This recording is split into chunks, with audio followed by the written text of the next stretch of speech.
नमस्कार प्यारे बच्चों, मैं विजय। आज हम पढ़ाएंगे आपको अवकल समीकरण जो अचर गुणांकों वाले रैखिक समीकरणों में समाने हैं। मतलब reducible to linear differential equation with constant coefficient. ऐसा डिफरेंशियल इक्वेशन के बारे में स्टडी करेंगे। देखेंगे, देखने से ही पता चल जाना है कि हमें करना क्या है। ठीक है, तो चलिए आइए शुरू करते हैं आज की क्लास। ज्यादा लेक्चर नहीं देंगे प्यारे बच्चों। अवकल समीकरण ये टॉपिक है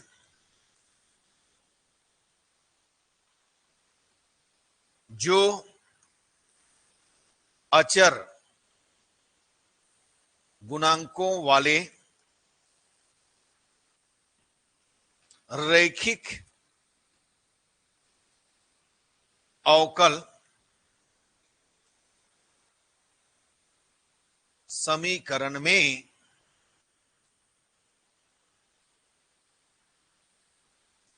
समाने हैं। ठीक है, तो differential equation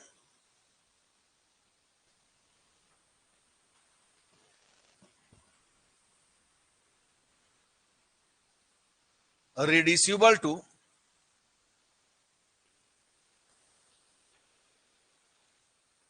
linear differential equation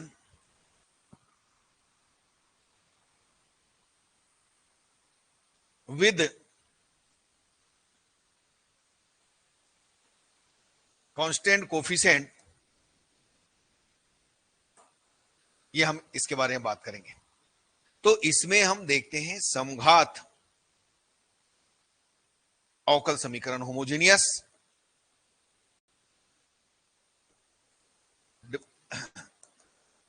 differential equation. तो समीकरण x power n d n y d x n plus p one x power n minus one d n minus one y d x power n minus one p two x power n minus two d n minus two y d x power n minus two dash this and so on p n y is equal कितना एक्स के रूप का समीकरण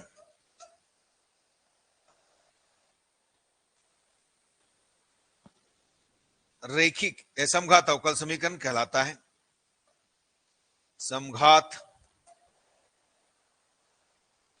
अवकल समीकरण। अब एक चीज ध्यान दो प्यारे बच्चों, यहां देखिए पहले आपके पास हुआ करता था d n y upon D x power n plus p one d n minus one y upon D x power n minus one. अब माने एक्स्ट्रा आपके पास क्या है, इसके साथ एक्स पावर एन है, एन है तो एक्स पावर एन है, एन माइनस वन है तो एन माइनस वन है एक्स पावर, यदि एन माइनस टू है तो x power n minus two है। यानी आपके पास यदि D Y by D X है तो इनटू में एक्स होगा, यदि आपके पास D square Y upon D x square है तो एक्स स्क्वायर होगा, यदि D cube Y upon D X cube है तो एक्स क्यूब होगा। यानी आप क्वेश्चन को देखते ही समझ जाओगे कि हम इसको क्या करेंगे, रिड्यूस करेंगे linear differential equation with constant coefficient में, रैखिक अचर गुणांकों वाले रैखिक अवकल समीकरण में पहले बदलेंगे। तो बदलने के लिए करना क्या है, यह बहुत ही इंपॉर्टेंट टॉपिक है प्यारे बच्चों, और हर साल एक क्वेश्चन इसमें से आता है 100%। ये इंपॉर्टेंट है, हम इस टॉपिक को इंपॉर्टेंट लगाते हैं, क्वेश्चन ही पूछा जाएंगे, है ना, याद रखिएगा। एक क्वेश्चन परफेक्ट है हर साल, याद रखें प्यारे बच्चों। तो इसके लिए हम क्या करेंगे, इसका सॉल्यूशन लेने के लिए हम करते क्या है, यहां पर y इज इक्वल क्या करते हैं भाई, ई पावर, या एक काम करो x इज इक्वल लिखो, x is equal E power Z, implies z is equal कितना हुआ, log x। ठीक है ना, z इज इक्वल कितना हो जाएगा, log x। अब यहां पर हमको निकालना है, ये हमने सपोज किया हमको निकालना है dy बाई डी एक्स। आपने इंप्लिसिट फंक्शन अस्पष्ट फलन पढ़ा होगा, तो हम यहां पर यदि z को रिप्रेजेंट करना चाहते हैं तो थोड़ा सा पाउडर तो लगाना पड़ेगा, dz डिवाइड dz मल्टीप्लाई करना पड़ेगा। ये हमने किया, dy by dz dz by dx। अब यहां से देखिएगा, यदि मैं इसका dz अपॉन dx करूं तो मुझे क्या मिलेगा, 1/x मिलेगा। तो हम इस 1/x को यहां पर शिफ्ट करेंगे, dy बाई dx, ये आ गया dy बाई dz, ये 1/x। इस x को मैं इधर ट्रांसफर करूंगा तो x dy by dx is equal कितना, dy बाई dz। हम इस पूरे को क्या लिखेंगे प्यारे बच्चों, x dy, और यहां पर इसको हम लिखेंगे d डेस y।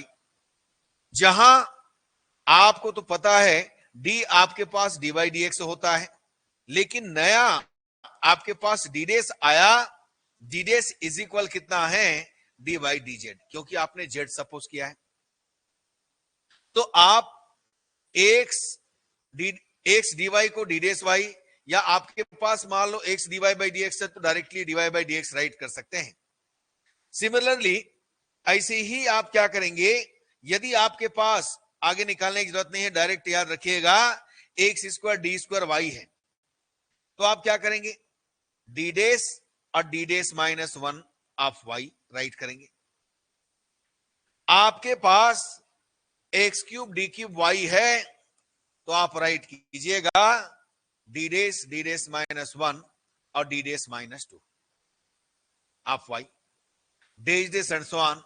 ऐसे तो हम क्यूब तक ही पहुंचेंगे, ऐसे इससे ज्यादा के लिए नहीं दिया है, तो डी एन वाई है मान लो, तो D dash minus 1 dash and so on. जब आपके पास 3 है तो यहां 2 पहुंच रहे हैं, जब आपके पास n है तो आप लास्ट में क्या करेंगे, n माइनस 1 तक राइट करेंगे, तो D dash n minus 1 of y ये आएगा प्यारे बच्चों। ब्रैकेट ओपन करेंगे, D dash minus n plus 1 होगा, मतलब वही है। तो बस कुछ नहीं करना है, हर क्वेश्चन में जैसे ही हमको x square x cube side में लगा हुआ मिले तो हम सीधा सीधा x is equal E power z suppose करेंगे, z is equal log x, और डायरेक्टली राइट करेंगे x D Y is equal D dash Y, x square D square Y is equal D dash minus 1 y, x cube D cube y is equal D dash minus 1 D dash minus 2 Y. तो जितना आएगा आप बढ़ते जाइएगा, ठीक है, बस इसी ढंग से आपको करना है। तो चलिए हम क्वेश्चन देखेंगे, ये कंसेप्ट आपको बता दिए, क्वेश्चन देखेंगे समझ में आएगा। तो सबसे पहला मैं क्वेश्चन राइट कर लेता हूं प्यारे बच्चों। देखिए पहला क्वेश्चन हमारे है ना, यहां पर स्क्रीन पर सीन हो रहा है, हमको हल कीजिए। X square D square Y upon D x square minus x D Y by D x plus y is equal 2 log x. दिया हुआ समीकरण सबसे पहले हम प्रतीक के रूप में राइट कर लेते हैं।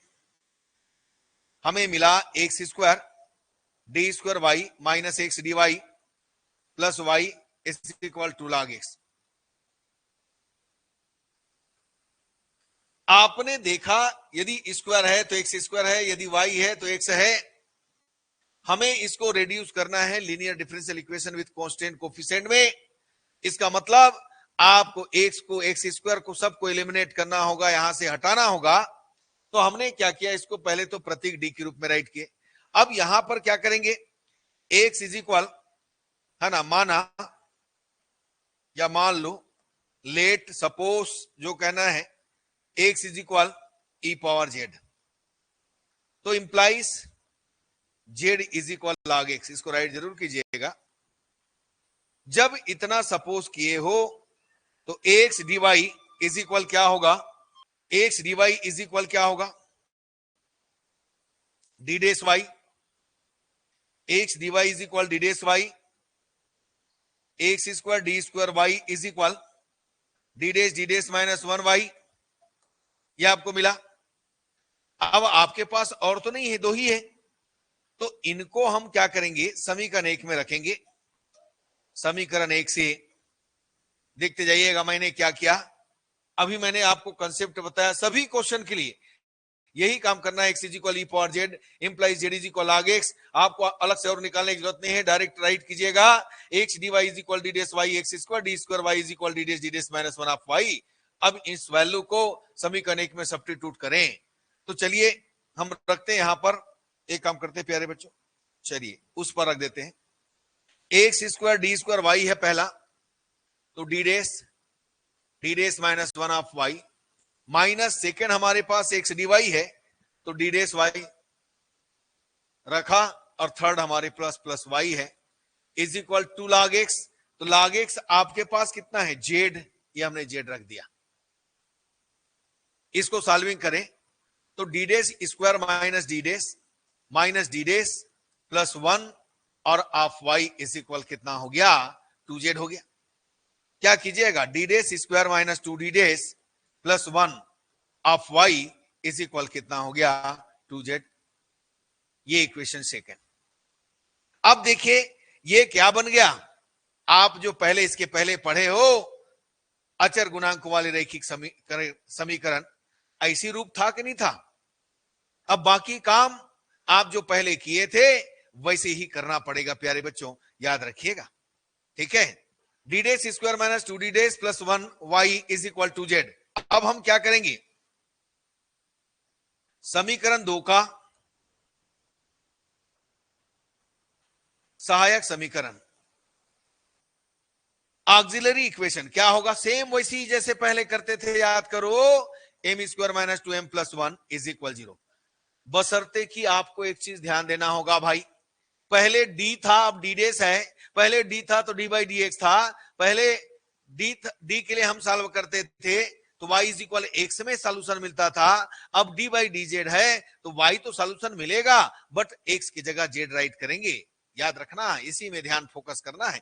चलिए M square minus 2m plus 1 हमने राइट किया है, माइनस 1 का होल स्क्वायर इज इक्वल 0 और m इज इक्वल 1 ये देखो अब ये आ गया रिपीटेशन, बार बार रिपीट हो रहा है, तो इसका सीएफ कैसे करते हैं भाई, C1 प्लस, अब x के जगह क्या लिखूंगा मैं, जेड C2 ई पावर जेड। ध्यान देना, यही मैंने कहा, हमारा हैबिट, हमारा आदत, उतने सारे पीछे पढ़े हैं तो बार बार ई पावर एक्स ई पावर एक्स में है, तो कभी कभी माइंड जो है ना एक्स में ही चले जाता है और एक्स लिख जाता है और वहीं से कट हो जाता है प्यारे बच्चों। तो आपको फोकस करना है, आपने कन्वर्जन किया है डी बाई डी जेड में, तो जेड के हिसाब से राइट कीजिएगा।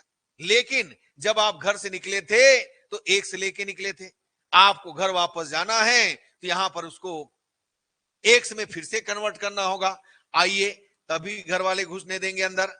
जेड हमारे पास कितना है भाई, log x, और ये हो गया C2 और ई पावर जेड कितना है x। तो फाइनली हमने पाया C1 plus C2 log x और ये आपके पास आ गया x, ये हम x में वापस कन्वर्ट कर दिए, हमने CF निकाल लिया। अब PI की बात करेंगे तो PI के लिए हम जानते हैं प्यारे बच्चों 1/FD और ये होता है Q। तो FD के जगह हमारे पास कौन है भाई, D dash square minus 2 D dash plus 1 और यहां पर कौन है जेड, ये देखिए 2z। अब जेड कौन है, ये एक्स वाला फैमिली है, जेड मतलब एक्स वाई जेड, तो एक्स वाला फैमिली है। जब ओनली एक्स होता है तो हम क्या करते हैं, बाइनोमियल थ्योरम यूज करते हैं, आपको पता होना चाहिए, आप सब प्रैक्टिस कर चुके हो प्यारे बच्चों। ई पावर ए एक्स है तो डी की जगह ए रखते हैं, f a not equal 0। Sine a x है, कास ए एक्स है तो डी स्क्वायर को माइनस ए स्क्वायर से रिप्लेस करते हैं नॉट इक्वल 0 के लिए। फिर उसके बाद हमने आपको बताया एक्स पावर एम, जब एक्स पावर एम आता है तो बाइनोमियल थ्योरम यूज करते हैं, ये भी पता है। फिर हमने बताया आपको, है ना, क्या बताया था, x into E power A X या E power X into V, ऐसा बताया था ना, E power X into V. E power X को साइड करते थे, डी को डी प्लस ए से रिप्लेस करते थे, वी के हिसाब से चलते थे। एक हमने बताया था एक्स इंटू वी, तो एक्स को साइड 1/FD बीच में और v side minus FD upon FD का होल स्क्वायर इंटू वी, इतने तरीके से बताए हैं। और एक हमने पढ़ा था A minus A square is equal 0 हो तो 1/x² plus A square cos X होता है, सॉरी साइन एक्स होता है माइनस x/2a कास ax, और 1/x² plus A square sine x होता है x/2a कास एक्स होता है x/2a साइन एक्स। तो ये हमने पढ़ा था। यदि उसमें भी नहीं आता तो हम अधिकल्पित भाग वास्तविक भाग लेकर के चले थे। तो इतना ही तो कॉन्सेप्ट पढ़े हैं, तो उन्हीं में से हम यहां पर यूज करने वाले हैं। अब इसको हम क्या करेंगे प्यारे बच्चों, ये हमने राइट किया डी डेस माइनस 1 का होल स्क्वायर, और ये हो गया 2z। अभी z है तो पता है हमको कि हमें बाइनोमियल यूज करना है, स्क्वायर है तो हम इसको और क्या कर सकते हैं 1 माइनस डी डेस भी करेंगे तो कोई भी फर्क नहीं पड़ना है। 2 को मैं बाहर कर देता हूं, ये z कर देता हूं, तो ये 2 बाहर, अब इसको ऊपर ले जाइएगा तो डी डेस पावर कितना -2 ऑफ z हुआ। हम इसको एक्सपांड करेंगे तो 1 plus minus minus plus 2d dash. अब इसके आगे जाइएगा, ये देखिए माइनस प्लस हो गया तो -2 -1 डिवाइडिंग बाई 2 फैक्टोरियल, और ये माइनस डी डैश स्क्वायर काफी है क्योंकि आपके पास ओनली z है। डी डैश स्क्वायर का क्या काम, क्योंकि z का 2 बार डिफरेंशिएट करोगे, 2 बार अवकलन करोगे 0 पाओगे। 2 1 प्लस 2d डैश, ये दिखाने के लिए हम जरूर बता रहे हैं इसको। तो 2 से 2 कैंसल, माइनस माइनस प्लस 3, और ये आपके पास आ गया डी डैश स्क्वायर। चलिए z को अंदर ले जाइएगा तो 2z plus 2d dash z 3d dash square z। ये देखिए बच्चों डी डैश का मतलब डी बाई डी जेड है, तो z का z के रिस्पेक्ट में एक बार डिफरेंशिएट करोगे तो क्या मिलेगा 1 मिलेगा, 2 बार करोगे तो क्या पाओगे 0, 3 बार में 0, बाकी सब 0। ठीक है, 2z प्लस कितना मिला 2। अब z का वैल्यू रखिएगा तो 2z का वैल्यू आपके पास है log x, और ये हो गया +2। तो हमने पीआई भी फाइंड कर लिया। अब हम इसका सॉल्यूशन राइट करेंगे तो पूरा काम हो चुका है। y is equal c a plus p i, आपने सी ए फाइंड किया है C1 plus C2 log x into x, plus p i आपके पास है 2 log x प्लस कितना 2। तो बच्चों मुझे उम्मीद है आपको समझ में आया होगा। बस थोड़ा सा स्टार्टिंग कन्वर्जन ध्यान रखिए, कहीं कोई दिक्कत आने वाला नहीं है। बहुत बढ़िया बढ़िया क्वेश्चन है और 100% गारंटी है प्यारे बच्चों, इनमें से एक क्वेश्चन तो फिक्स्ड है। इस टॉपिक को अच्छे से आपको करना है, ठीक है।